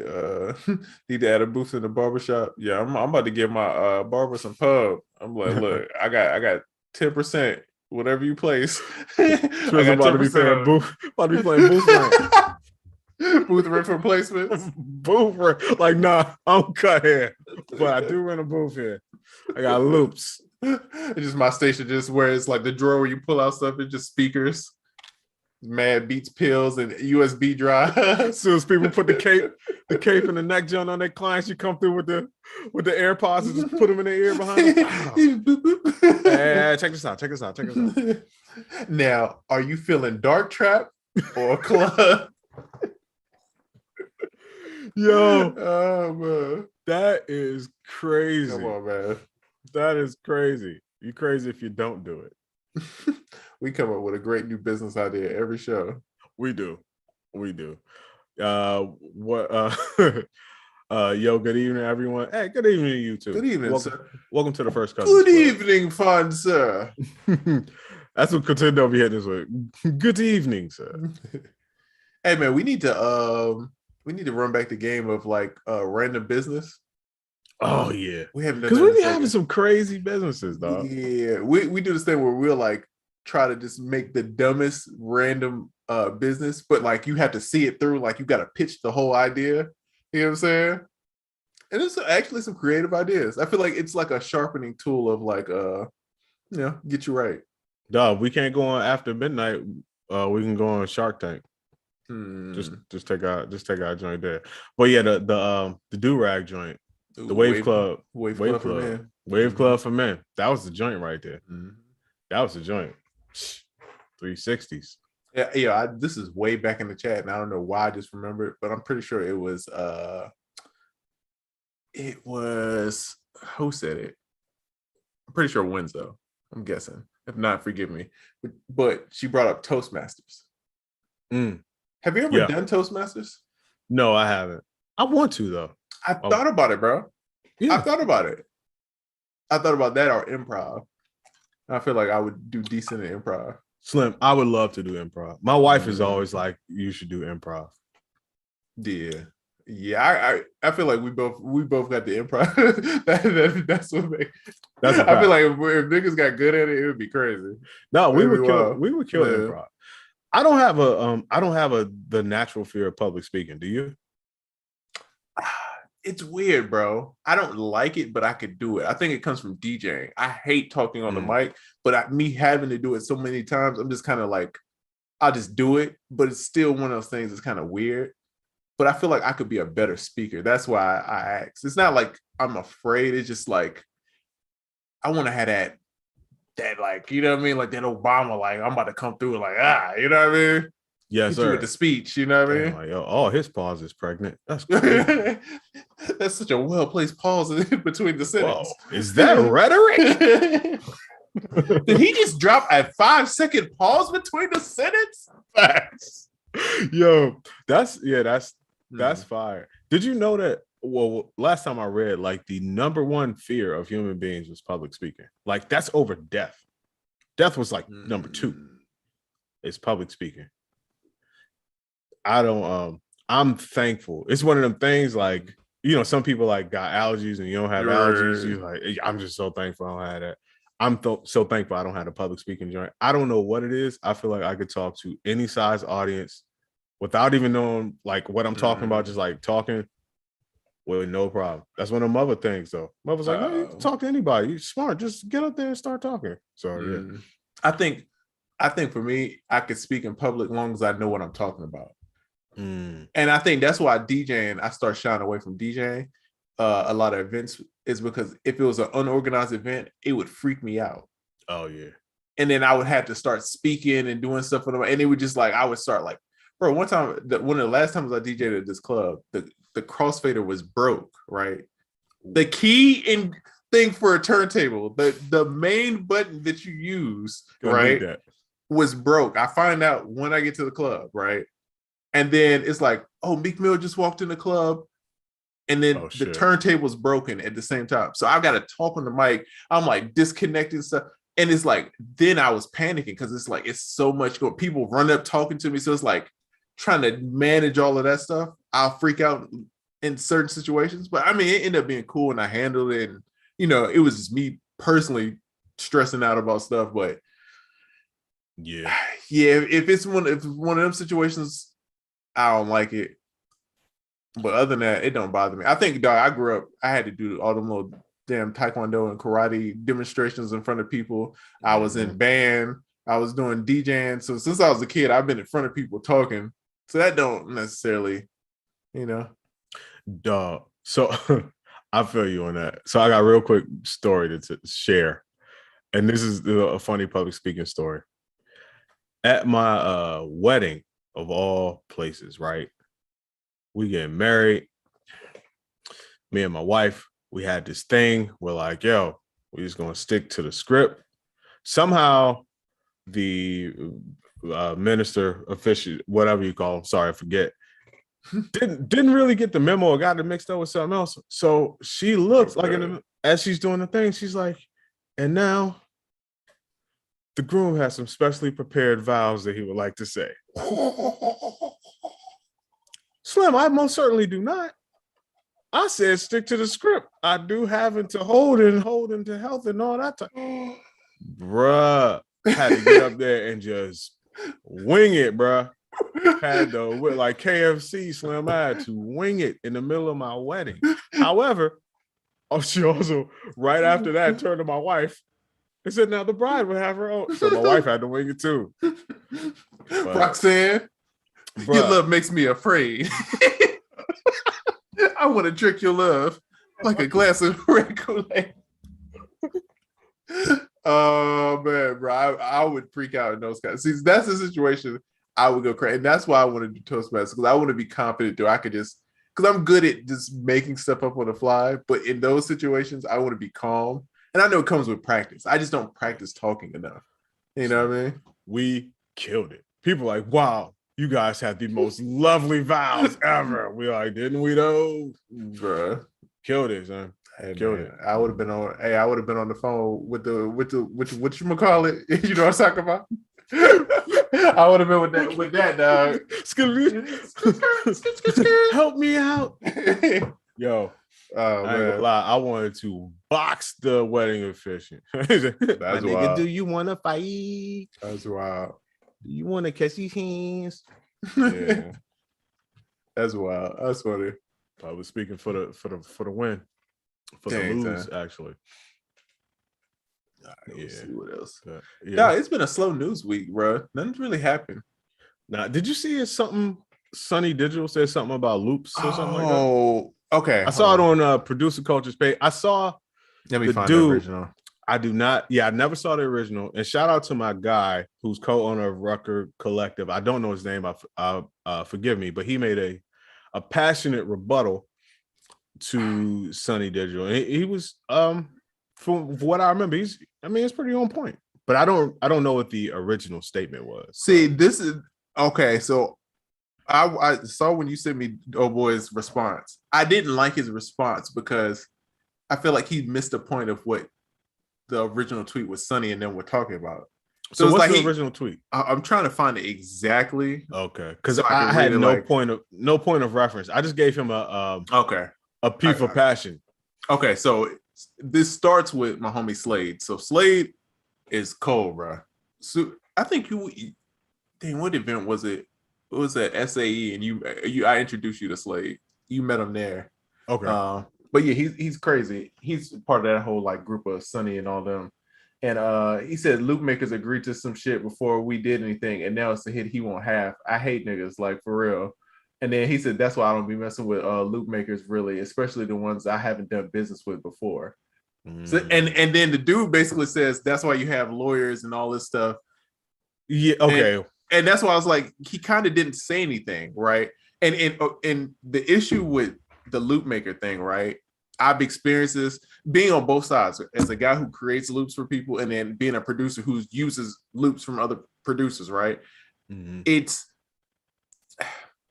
a lot of these loop makers have their value really wrong, right? Yes. To most other producers, right, that I know of, right? And I may be wrong, and it may be some people that the value is different, and maybe people who could argue, but my understanding and what I've experienced is that a guy who just made a loop would want 50% of a beat. That's right? What they were saying, yeah. Right? But and half the fee. But then a lot of times these people say they want something different up front, and then when the record comes out, then it's like, oh well, no, I need more. So that's already an issue too. It's like, I get the melody is important, the loop is important, but you also got to consider who made the play, who did the drums, we talk about that all the time. You didn't get the people in the song, you didn't get the studio time, you didn't make the connections. Mm-hmm. Yes, so it's all those factors that I feel like loop makers don't like consider sometimes, and they're charging these wild percentages to get these record clear. And I feel like it's a bad way of thinking in a way. And again, I might be wrong. Maybe somebody who could tell me different, but in my understanding, that's why I don't mess with a lot of people who try to send me loops either, because I don't, unless we got some kind of, we talked about it and we clear like this what it is and you part of the squad, I'm not going to deal with it, because it's always going to be some weird kind of people change up over percentages. And it's like, you thinking over one record, I'm thinking over 20 records. That's what I'm thinking about. The difference is too, though, a lot of people never had a placement. So they don't know how to act. You getting this. I'm not gonna call it desperation, but you just like, yo, got one. I want to, and you just OD, you don't really think about the future. Like, do you want more of these, or you just gonna try to go as hard as you can and just offend the hell out of this one person and get your one, and then never work with them again or never work with other people again? Once again, man, you got to act like you belong here. You got to act like you're part of the ecosystem, and you got to act like you want to keep this shit moving. You know, you're not just here to one time just get as much money as you can, because you're going to shortchange yourself. You might end up with a couple stacks, if that, or something crazy. And then Slim, you out. As opposed to if you just, I don't know, man, like, just be smart. Just be smart and act like there are more to come. And here's the issue, right, with the loop maker issue, right? And why, respectfully, I disagree with old boy, right? Because what he was saying is the dude who was responding to Sonny was saying that you're dissing it how the culture started, which is true. He's not necessarily dissing sampling. It would be one thing if Sonny Digital was talking about sampling was wrong. That would be dissing the culture. No, he's not saying that. He's saying loop makers who charge and be funny about business. That's two totally separate things, right? And then the fact of I could get a Willie Hutch sample probably cheaper than some random guy that I met over the internet who sent me a loop makes no sense. You know what I'm saying? You're absolutely right. Speaking of Willies and sampling and this topic, Willie Donut, shout out to Donut. Donut was in the comments. And so I was just responding to something that Donut was saying, because Donut was just talking about some of the stuff he had to go through. And he was saying like how he could clear a Luther Vandross sample for like less than what these loop makers are talking about. That's real talk. And I was just like, bro, and the numbers he put in there, I was like, yeah, those numbers, as far as like what loop makers are talking about, it's super excessive and it's super aggressive. But what old boy was saying, like, it loops and sampling, if you lump them into the same thing, I know people separate them, but in terms of what he's talking about, for like how the culture started, he's absolutely right. I think one of the differences is when it comes time to handle that business, when it comes to clearing an older sample, which is what I usually have to go through, you're dealing with labels and you're dealing with people that are accustomed to doing business, and they don't set a price and then change the price because they found out you got it. So it's none of that. Like, they just handle business because, like I said before, they do this. They've been here before. It's not like, oh, it's the only chance we ever get. Let's just try to tax the hell out of somebody.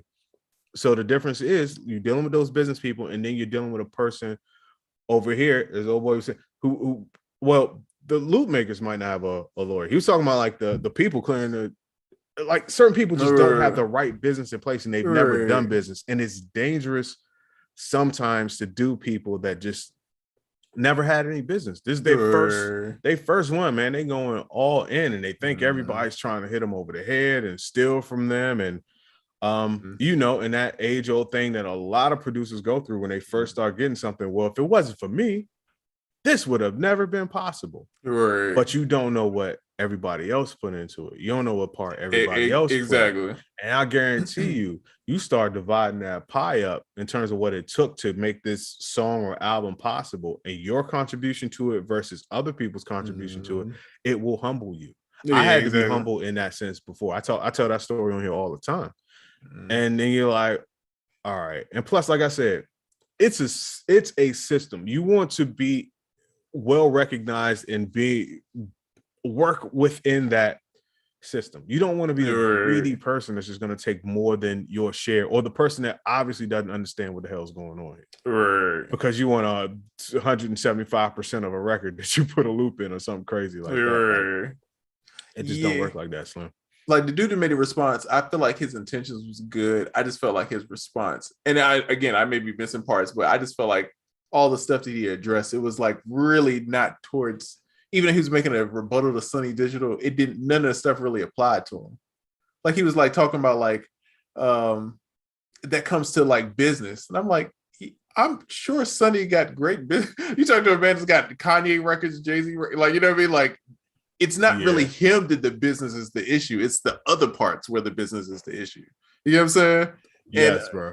And I mean, bro, I've experienced it, bro. I've had people send me loops like, yo, I want to work. And then I'll be like, all right, what's the business with it? Like, I want to know before I even touch the record. 100%. Like, how's this going to go? Like, you know what I'm saying? Like, this is how I normally work. You know what I'm saying? Like, normally this is how I work. This is what it is. And they're like, oh no, I want 50%. So it's like, okay, so I got to take your melody, put drums on it, probably change some of the stuff with the melody and stuff, make it the idea, pitch the idea, shop it around, get people on it, make the play. Oh man. And then still give you 50%. It's like it don't add up. And I'm not get your worth, you know what I mean? Get what you can, but again, you got to price the competition. You got to see what the value of the market is. Also, you might have done a joint with your man. So if you're asking for 50% and I did this with my man, I'm like, Slim, I'm not getting 50%. Bro. So nah. Yeah. What are you talking about? Like, help me help you help us. Right. Yeah. So, it's wild out here. I personally, like, we got a set joint because all my joints that aren't royalty free, most of my stuff is royalty free, but the things that aren't, and I always say is because I collabed with somebody, and it's usually somebody who's never had a placement before, and I want to be able to provide these people not only with some income, but maybe potentially their first placement. But at the same time, we can't be out here hitting people over the head. Like it's going to be something fair that's easy to work with, easy to manage. We not out here 75%, 90%, whatever people talking out here. That's just outrageous, man. You out here being a little I don't know. You got to know the difference between being hungry and being thirsty. Oh yeah, you did. A lot of people just thirsty. I figure like, it's got to be a way I could break it down about like charging for placements, and I know who I could ask to get like a great, but like I feel like people mess up because they either go just like everything. It's like they either lean in too crazy or they do too timid and then they get like kind of messed over. You know what I'm saying? Mm-hmm. It's like, oh well, I'll do 500, and it's like, oh, we had a budget of 5,000. You know what I mean? Right. Like, let me, you know what I mean, do that. Or it's like they be like, oh, I want $30,000. And it's like, bro, who are you, bro? I'm not giving you $30,000, dog. And it's like you're trying to be too greedy. So it's like you got a price for like repeat business. That's why I guess this is good. Like you cool on the front, but on the back end, if they want to shop again, it's not gonna hurt them. Yeah, like no, he didn't kill me on that. A lot of people that I hire and they become like regulars is because they didn't kill me in the beginning. They didn't kill me on the price, and I just always wanted more. Like I'm always like, yo, if you don't kill me on the price and you do good work, we can rock with you. Order. Yep. That's what I'm trying to figure out with this video editor, because the editor I had was good. It's just, bro, it was just the price he was killing me on what it would be. It's like it didn't make sense to like I would have to pay that per YouTube video. It's like I'm starting off with a channel with like from zero. It's like that don't make sense. You know what I'm saying? Yeah, like let's work something reasonable out. Like look at what it is. Right. Yeah. Okay, so it's two questions. So Victoria's aka Dice Production says, starting out, I'll ask for less, not sure what percentage yet. And then Cam L says, is there a percentage that you feel is fair? Does quality of the sample affect the percentage too? So same kind of lane, basically not sure about like what is the percentage range and like how you would go about it. So what do you think about it? Not even gonna so my initial thought is to not sit here and throw out numbers. Sure. That's my initial thought. Then my other thought is like, I don't know, maybe throw out some numbers because that's what they're asking for. Okay. Oh, go ahead. I'll say it like this. If you weren't a major part of the process, you're going to be looking towards maybe 15 below. Okay, we're in the same ballpark. If you're a major part of the process, you're going to be 15 above, right? Depending on how many people, how many samples, that's all going to get split up a different kind of way, right? And I guess if it's a group of people, what you have to look for is it fair? Every situation is different. A number that feels non-offensive to any party to me is 20%. That put it like this: if anyone has a problem with that number, it's not a huge problem, and it can be moved slightly in either direction to appease most people. You know, like you said, 15 to 20, and then here and there from there. Sure. But starting at 50 and being relatively unknown, that's a hard ask. In the world of know your value, I understand why people ask for that. Understand, because people take know your value as set your value, because no one's ever valued you before. And I get it. I fucking get it. But if you're relatively unknown, start down here, bro. Yeah. Just start down there. Be easy to work with. Be flexible. I mean, don't get handled, but be flexible, especially if you new in the game, man, and you're working with somebody of note. Be flexible to the point where they'll want to work with you again, and you won't feel bad about the deal you made. Right. It's like, is it Tom Brady? I'm not, I'm not a big football person, but is it Tom Brady that will take less to get better people on his team? I believe I heard that about him. And it's kind of like, I'm not saying take less. I mean, because everybody should get what but sometimes you gotta be cool, and you gotta compromise and just understand that there's other people involved, and like, it's a long-term play. Yeah. So it's like, it's not about how much can I grab off this one thing. It's like, how do I make this cool so we can do this again and again and again, and it makes sense for everybody, and let's just rinse and repeat. That's what my goal is. So it's like, this makes sense for everybody. This is fair. This is fair. This is fair. I think this is fair. Let's run it. Right. But the issue comes in is you just got to get people to understand what fair is going in, and then you'll be good, and you'll start knowing. You'll know the people that's gonna argue down about 2% publishing. Facts though. Yeah. Facts though. And also, please check a lawyer. The whole Sun, Oracle, and Trizla are not responsible for any financial decisions. Blah blah blah blah blah. That disclaimer. Insert copy paste. Not a doctor. Yeah. But hopefully that helps some. Yeah, because okay, some people rock with the answer, because I just know, like, on most platforms like this, when people are confronted with that question, no one's going to give real numbers. So I just want us to be the people that actually gave just some type of real numbers, even if you kill us for it or you love it or whatever. It's a lot of answering going on out here in this environment that is supposedly experts on something. No one ever tells any numbers on anything ever. That's real. I'm like, nah, we kind of got to get out of that. If you're out here educating people, like, you should give people some general, at least base stuff, so you could kind of at least know what the range is and where to kind of go from it. Facts. Even if it leads to a conversation like, "Oh, you wrong as hell." Like, we gave numbers though. You know, an app that I thought would always take off and it never took off. What? Is a app for split sheets. I would always think that those would go crazy. My man had a company that did that. It's one of those things that I don't think it's like people care enough in the moment. They don't care until it's too late. Yeah, it's one of those things. It's just not fun to do. It's gonna be way too late. Oh shit, what are we looking like on time? It's almost close. We towards the. How much time we got? It's 5:40. All right, because hold on, let's see what's in the chat, because I kind of had something real quick that could kind of close us out of here. All right, let's do it. All right, bet. So I got this philosophy, and don't ask me. Every week I come. Socrates' philosophies, and hypotheses. But every week I come here like, I had a thought this week, because I'm always having a thought every week. Right?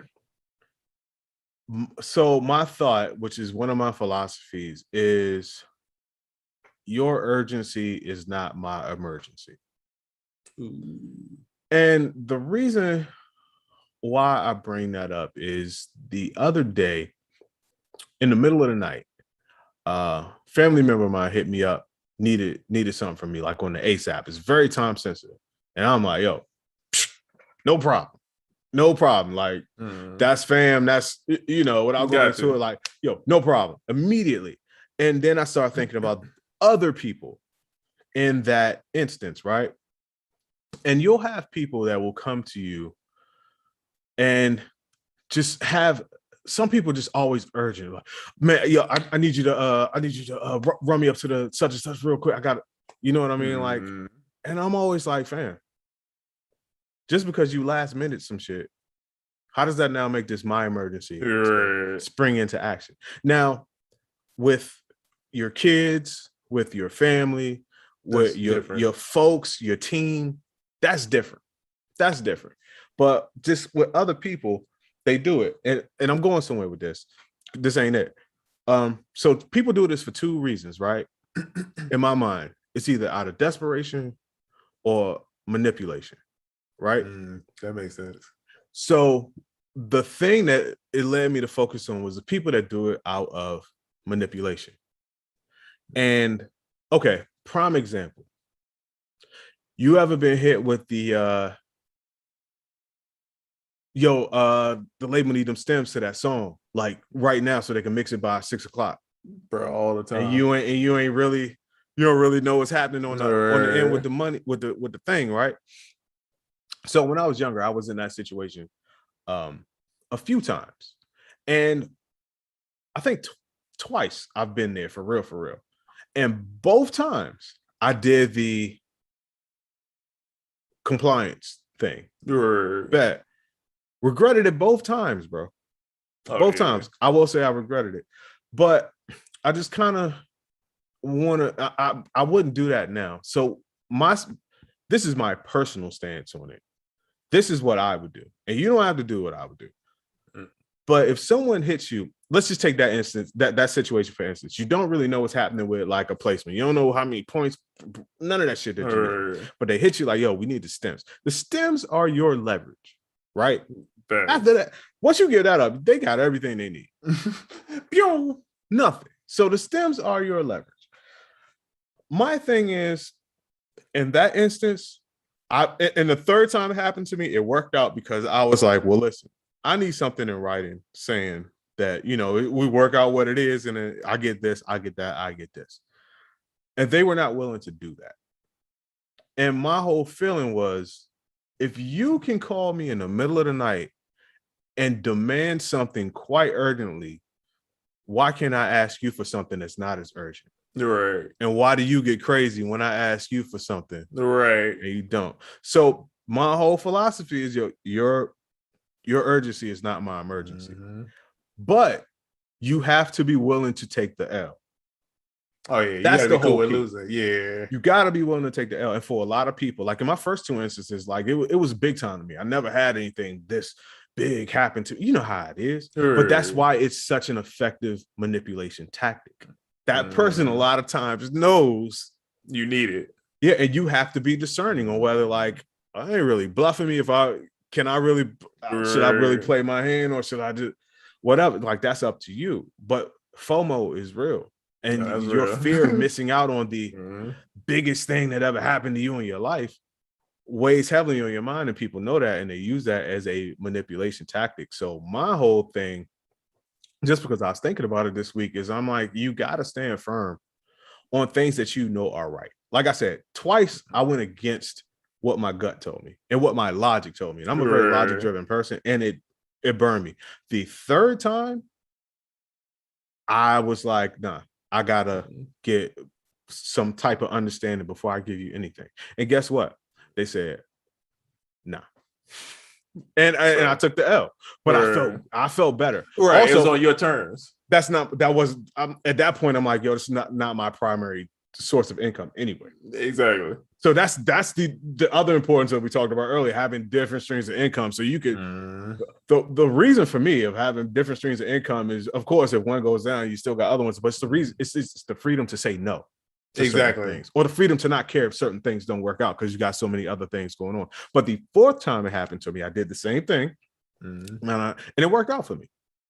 You know what I mean? And they got what they needed, and I got what I needed, and it all worked out in the end. But when you don't, bro, you be chasing that money around for it. If you ever get it. You understand? So don't give up your life. Famous, bro. I'm famous for being like, oh, you need the steps? Oh, well, I sent them to my lawyer. So once y'all handle whatever y'all gotta handle, she'll send them to you. So bet, yeah. Let me know when that's handled. Bet. The first two times I didn't have a lawyer. That's where I messed up too. Did not have a lawyer. Bro, I am famous. I will throw it on them because then it's like, all right, now the ball is in your part. You gotta play ball. Like, either you gotta hit my lawyer, and you know she ain't gonna be playing, right? You already know what's up. Because I feel like what they try to do is they try to talk directly to you a lot of times to kind of finesse, because you don't want to be the bad guy. So they try to talk to you like, come on, bro, send me this, bro. Nah, bro. Oh yeah, you can't talk to me now. No. Hey, anything with a business, hey, talk to my lawyer. She's great, lovely lady. Talk to her. You know what I mean? She'll get you straight. You know what I mean? Before I had a lawyer initially, and I kind of learned the game, I had a somebody to talk to. And I was like, I got to talk to my business partner. Guess what my business partner's name was? Your wife? Shug. Yeah. Shout out to Shug, young. Shout out to young Shug. Shug was the business partner. Bro. And I would come back like, Shug didn't agree with it. And people would be so bugged out because of the name Shug. And then when I say, yeah, she didn't like that. They're like, wait, Shug is it was a she named Shug. What the heck? All right. Shug, dog. Yeah, shout out to Shug. No, that's real talk, though. Yeah, man. Yep. Meanwhile, young Shug was right there on the floor. No, that's real life.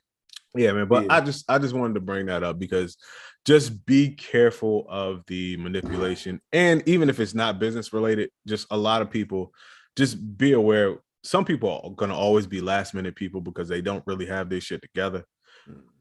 You know, and just stop letting their urgency become your emergency. That's it. I feel like somebody need to hear that.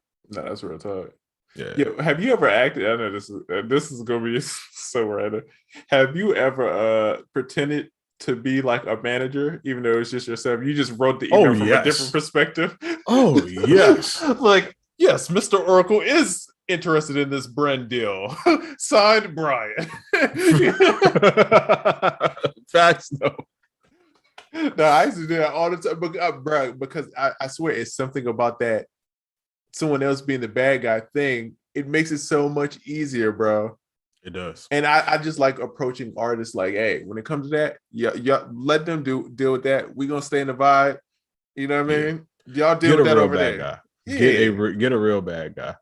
Yeah, it helps when you have a real bad guy. But yeah, I was the good guy, and then I had the fake bad guy, and then I just started getting real bad guys. Oh, so yeah, it definitely works. Somebody said Shug was like Bart. That's a fact. Shug was like, nope.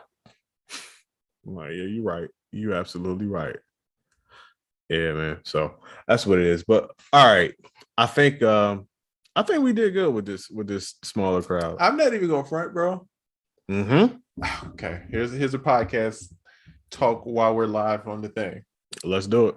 I missed the Instagram numbers, and I missed some of the advice, but I love the amount of focus I could give to one thing. Audience, because I be having 4 screens open, and I feel like I'm like doing this all show. And then the fact if we do it this way, we could do way more with guests. Yeah, and that's what's been bothering me with the Instagram. Yeah, and it's the whole hooking the phone up in 2 different platforms, and I got 2 different ear things, audio, 2 different. I got like 8 different squares on my screen. So yeah, this is cool. We'll eventually bring the audience over here, but I don't know, though. I think that Instagram show might be dead. Yeah, no, as far as the podcast go. Yeah, or if we figured out it'd be a secondary thing, and this would be the primary, because I like the fact that if we wanted to get a guest now, it would be so easy, and all we gotta do is just boom, boom, boom, and we can have the guests do all this stuff that we've been wanting to do. It would make it so much easier rather than with Instagram always being the thing that's holding us back of doing certain stuff because we can't stream to both. Yeah, this is I'm not gonna say it's more comfortable, but I think it's just because we had a smaller audience here. I don't know. It's more like a regular conversation that we would have over the phone, and I don't know. I really like this, man. Yeah, DJ Wiseman said it was good. Excellent show today. Thank you, Fiction Live. Fiction, thank you. Yeah, and it's saved on YouTube when it's finished. Yep, it's saved on YouTube when it's finished all the time. The Instagram one don't even live on anymore. It's just we don't even save that. Yeah, that's why it was kind of pointless. Like for us, it's like we putting all this focus on Instagram, and it's just temporary. Facts. Cam L said dope podcast as usual. Man, hey, dog, we really appreciate it. I like the show being on YouTube. Yeah, man, this is gonna be it for us, man. Y'all are the pioneers of the first YouTube only show. Y'all are the first cousins, man. Try using OBS to stream to more than one platform. The issue is Instagram. Instagram doesn't really allow that. They do somehow, but it's glitchy and you have to resize all kinds of weird stuff you have to do. And It's a headache, bro. It's stressful, dog. Yeah, I kind of miss, like you said, I kind of miss the gram numbers. And okay, this is the one thing I will ask you all that are in here. Please come back next week, of course. Please. Just keep the questions going. While we're great at making up questions, we like to answer the questions that you all want to know. Thanks. Because you speak for the community. Otherwise, we just get here and we talk about what we think you want to know, and then you still leave with questions. I'd rather talk about everything that you possibly want to know before I talk about anything I thought about this week or whatever Trisha thought about this week. And plus, that's what makes makes it to the clips on Instagram, which gets more people to watch the show. So I don't know if you know, I look at the numbers and the questions that come from our audience members, minus a few topics, but mostly the questions that come from our audience members do the best because they're just they're real. People relate to them. Facts. Even though one of the joints we did recently, that joint went ham. I forgot which one it was, but it was like our best one yet. No, it's not. It wasn't a story about how we met. Apparently, nobody gave a fuck about that. But it was the one before that. He was I won't care about that. Yeah, whatever. Who cares about you? But yeah, it was the one before that. I forgot what it was, but it rocked out. What's the Sandman says? Even Crucial ditch Instagram for Twitch. I didn't know that. Oh man, okay. All right. No man. I understand why. And you know, it's crazy because have you seen the updates with Instagram? Nah. Well, I saw one. So what else they got? One, they're monetizing. They're basically making it like Patreon. Right, and the then, paywall joint. And then they're moving away from pictures and they're focusing on video. So they're going more YouTube, TikTok than Twitter picture. Damn. Yeah. So it's like it's gonna be changing. I don't know. They're gonna have to do something because it's trash right now. Didn't Twitter do a paywall joint too? They did. So that's what everybody's going to, is this paywall kind of Patreon in a way thing. But did anybody care about the Twitter paywall joint? Yeah, and then I just feel like it's not. I would rather have a Patreon thing that I know is for that than Twitter, who I don't really know for that, and I'm gonna forget it's there. And Instagram even less for that. I don't trust Instagram. I'll be honest with you, bro. They're stupid, bro, because the thing, they don't understand the foundation of what makes TikTok, right? And TikTok, what makes it great is they don't care about who you follow. Nah, they just show you the best of the best. Yeah, it's all about what's it's great. The explore page. The whole shit is the explore page. And then with Instagram, it's like you don't even have the option if you want to see your friends. So it's like they show you worse stuff on the explore joint, and then if you want to see the curated stuff, then it's like it's weird, bro. So it's like they don't get it's too many things going on in one interface.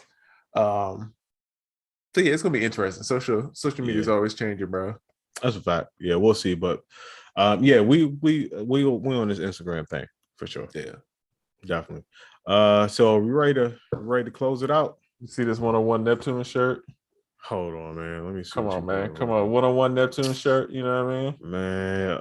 Oh, you killing. My man went to the Hey Google Images.